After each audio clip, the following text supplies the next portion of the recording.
Hi everybody and welcome to Heel Heat. This is our Ring of Honor show for the week. My name is George Coles. This is my tag team partner, Body Donna Skip. Thanks, Zip.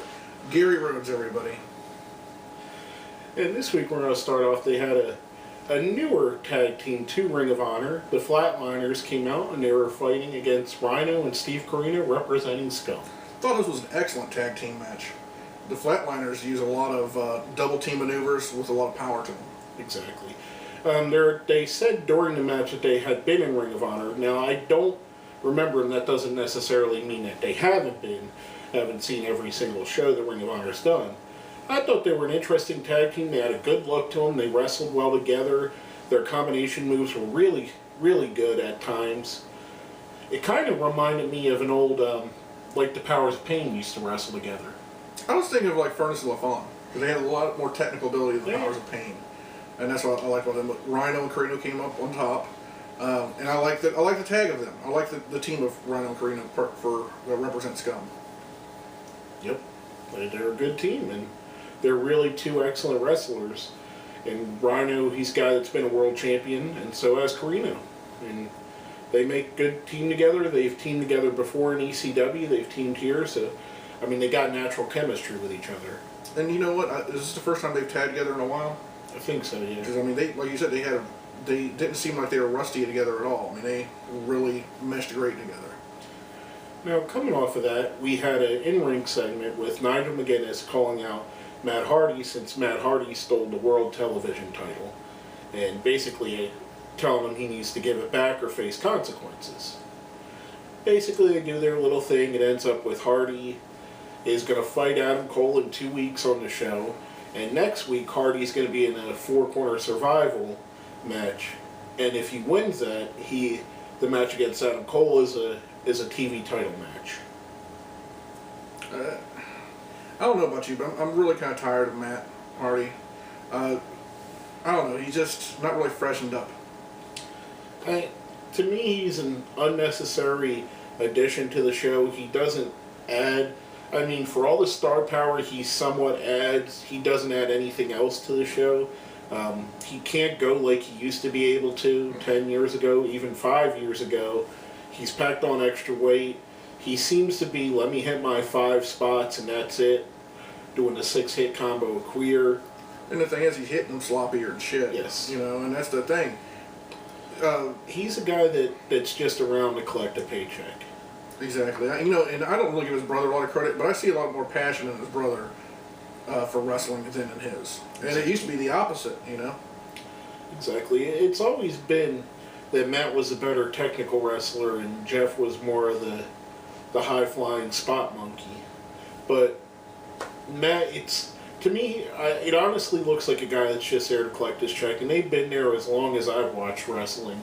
There have been guys that are just there to cash their checks and offer their name value. Yeah, that's been since the beginning of wrestling now, you know, but yeah. I don't know.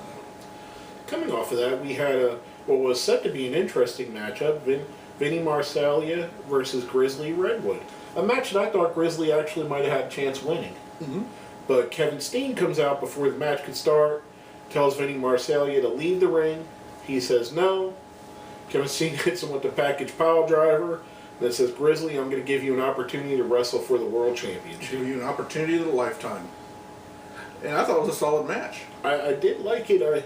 I liked their interaction. Grizzly Redwood, for a littler guy, makes you believe that he can beat these big guys, even though he has his win-loss record's terrible, but he has a certain believability about him. You know what I mean? It's not like someone that you know, like, I don't know, when you see something like Mark Henry versus Santino, you know that Santino's going to get crushed. Well, this isn't like that. Grizzly, I think, has, in my mind, even though, like I said, he has a horrible win-loss record, he's in every match and he's very competitive in all of them. And the thing that I like about Grizzly Redwood is he has a lot of heart for the business. You know what I'm saying? And he sells his matches. I mean, I really think he's... he could be a top contender. He could be a contender. He could be somebody. I could have been a contender. But yeah, it's a really good television match. really good way to put Steen in there after the match. Steen helps Grizzly Redwood up, furthering the storyline from last week where it seemed as Kevin Steen is kind of moving away from his heel antics and starting to go more of a face role. Yeah. Coming off of that, Kevin Steen, he's a tremendous champion. We got asked on our other shows, our WWE and TNA shows, we do questions of the week.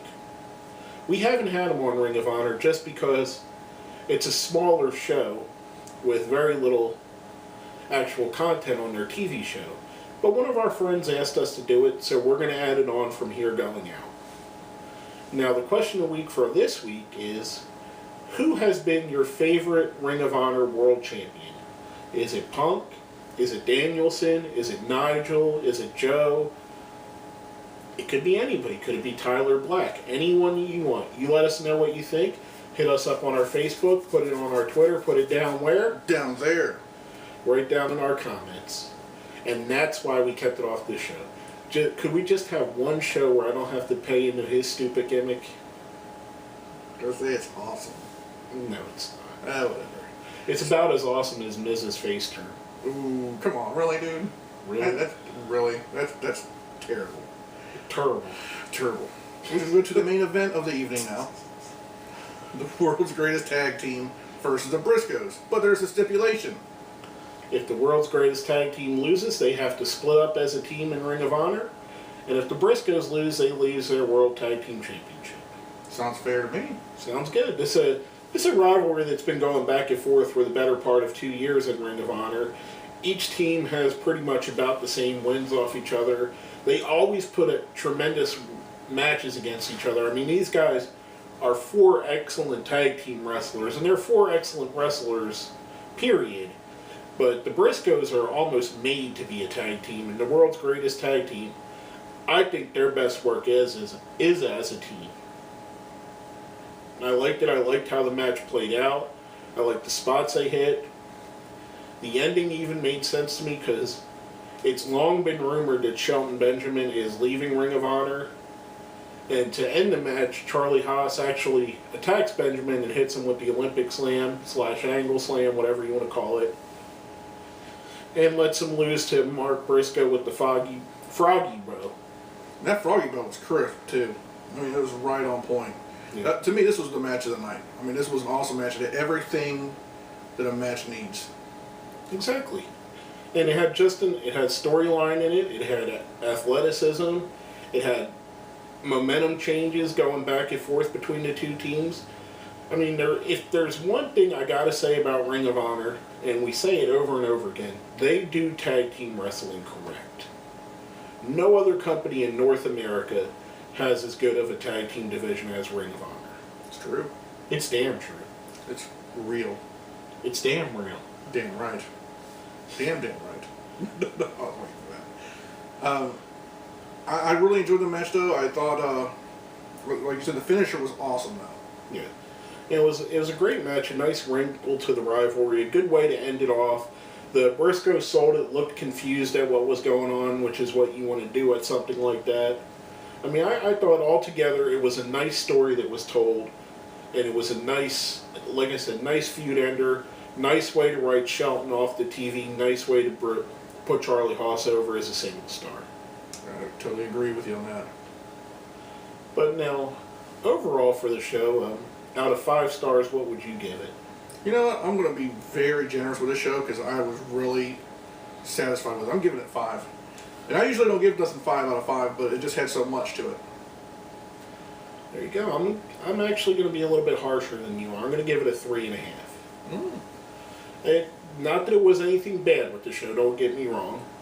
But this was the go-home show leading into the 11th anniversary pay-per-view. And really it didn't build much to that pay-per-view. And that's the reason the Matt Hardy Adam Cole match they're building for isn't going to happen until after the pay-per-view. The Kevin Steen thing, they didn't mention hardly at all Jay Lethal. They didn't have Fish and O'Reilly come out for the Briscoes. They didn't have B.J. Whitmer, who's Charlie Haas's opponent, come out. So to me, that's the only reason why I'm marking it down. is because it should be selling you on buying the internet pay-per-view. I'll give you that one. And it didn't. And not to say that it was a bad show. As a standalone show, it was very good, very satisfying. But to me, it was just a 3.5-star show because they failed to sell the product. I'll give you that. But basically, that's all I have to say. Is there anything you needed to add? That's it. Well, my name is George Coles. Gary Rhodes. And this has been Heel Heat.